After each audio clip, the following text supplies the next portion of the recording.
Ibinanggay ng UK government na isang cyber attack ang dahilan ng air traffic control issue na nagresulta sa malawakang disruption ng British air travel. Mahigit sa isang quarter ng lahat ng UK flights ang nakansela araw ng Lunes, August 28. Libo-libong pasahero ang apektado.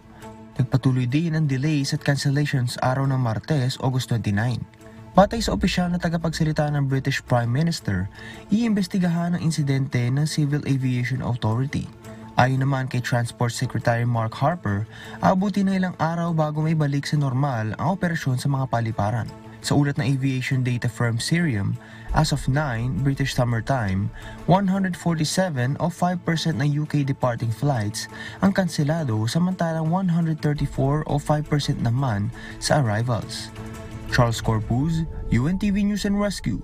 Diyos ang aming sandigan, serbisyo publiko ang aming pinahalagahan.